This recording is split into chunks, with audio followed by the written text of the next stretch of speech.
Welcome to my new recipe video. বন্ধুরা সবাই last পর্যন্ত দেখো, এটাই রিকোয়েস্ট রইলো। আজকে একটা নতুন রেসিপি নিয়েছি। কি থাম্বনেল দেখে আইডিয়া করতে পেরেছো? করতে পারেন তো? ঠিক আছে, বলে দিলাম তোমাদেরকে।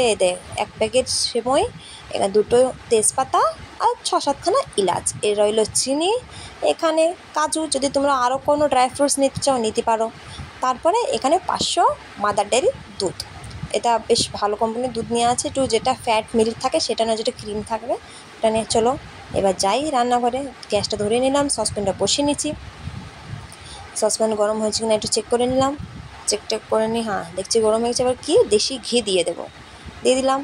ঘিটা গরম হয়ে গেছে, এবার সেমইটা দিয়ে দিলাম। বন্ধুরা সেমইটা ভাজবো ভালো করে, লাল লাল করে সেমইটা আগে পুরো দিয়ে দিলাম, ভালো করে ভাজবো যতক্ষণ গোল্ডেন ব্রাউন না হয়ে যায়। একটু গোল্ডেন কালার যতক্ষণ না হবে ততক্ষণ ভাজবো।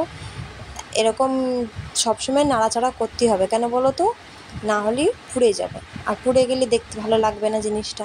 তো দেখো আমার ভাজা হয়ে গেছে, প্রায় 2 মিনিটটা টাইম লাগবেই। 2 মিনিট ধৈর্য ধরে ভাজতে হবে একবার নড়াচড়া করতে করতে।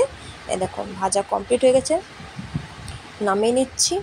নামিয়ে নিয়ে আবার সসপ্যানটা বসিয়ে দেবো গ্যাসে, ওর মধ্যে আবার একটুখানি ঘি দিয়ে দেবো, যেটুকু ড্রাই ফ্রুটস, যেটুকু ভাজার জন্য যেটুকু দরকার সেটুকু দিয়ে দিয়েছি।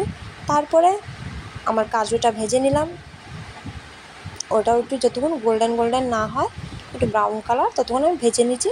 এই দেখো এবার গামলায় সসপ্যানে দুধ দিয়ে দিয়েছি। আমার বন্ধুরা দুধটা অলরেডি ফুটানো দুধ, তোমরা একবারে একটু যখন এসব তেজপাতা দিবা না, তো একটু ফুটিয়ে নিবা, সব কিছু দেওয়ার আগে ভালো করে ফুটিয়ে নিবা, তারপরে সব কিছু দিবা।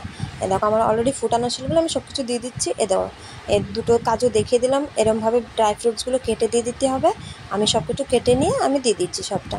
তারপরে একটা পাশের তাওয়াতে আমি কটা এলাচ রেখে দিয়েছি, ওর মধ্যে আমি এলাচটা দেয়নি, ঠিক আছে। এলাচগুলো আমি পাউডার করে দেবো। এগুলো চিনিটা দিয়ে দিচ্ছি, ভালো করে নাড়াচাড়া করে নিয়ে তারপরে আমি সিমই, যা ভাজার সিমই ছিল ভালো করে দিয়ে দিয়েছি, দিয়ে ওইগুলো নাড়তে হবে যতক্ষণ দুধটা না উবলায় আসে, যতক্ষণ না ফুটায়। দেখো বুঝতেই পারছো দেখে, উবলায় চলে আসলো, 10 মিনিটের জন্যই রেখে দিলাম। দেখো ফুটতে দুধটা 10 মিনিট পরে, দেখো 10 মিনিট পর্যন্ত ফুটতে একটু নাড়াচাড়া করতে হবে বন্ধুরা, মাঝে মাঝে একটু নাড়াতে হবে, না হলে কী বলতো সব কিছু নিচে লেগে যাবে। এইগুলো ধরো আমার রেসিপি, আমি কীভাবে রান্না করি সেটা তোমাদের সাথে শেয়ার করি, একটু আমার রেসিপিটা আমি তোমাদের কাছে দিচ্ছি। তোমরা অবশ্যই একবার করে ট্রাই করো, ভালো লাগলে একটু লাইক করে দিও। দেখো 10 মিনিট পরে আমার সেমইটা প্রায় রেডি। দেখো কেমন গাঢ় হয়ে গেছে, দেখছো কত দুধ ছিল, সেমইটা ফুটে উঠেছে। এবার এটা কী বলতো, এলাচ কম, যে এলাচগুলো রেখেছিলাম ওটার আমি পাউডার করে নিয়ে এবার ও পাউডারটা আমি দিয়ে দিচ্ছি। এলাচটা মেন, এলাচ দিয়েই খুব সেন্ট বেরোয়। দেখো এত সুন্দর সেন্ট বেরোচ্ছিল, সে বলার নেই। আমার দেখো সেমইটা কমপ্লিট, এবার ওটা আমি নামিয়ে নেবো, একটা বাউলে আমি নামিয়ে নেবো। দেখো তোমরা ওই রেসিপিটা একটু ট্রাই করো, রেসিপিটা যদি ভালো লাগে তাহলে অবশ্যই লাইক করে দিও, আর ভিডিওটাকে শেয়ার করে দিও, আর কমেন্টে জানিয়ে দিও।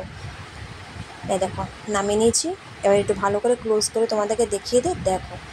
দেখছো কত সুন্দর হয়েছে না দেখতে, যেমন সুন্দর দেখতে লাগছে তেমনই টেস্টি হয়েছিল। বন্ধুরা একবার অবশ্যই ট্রাই করে দেখো।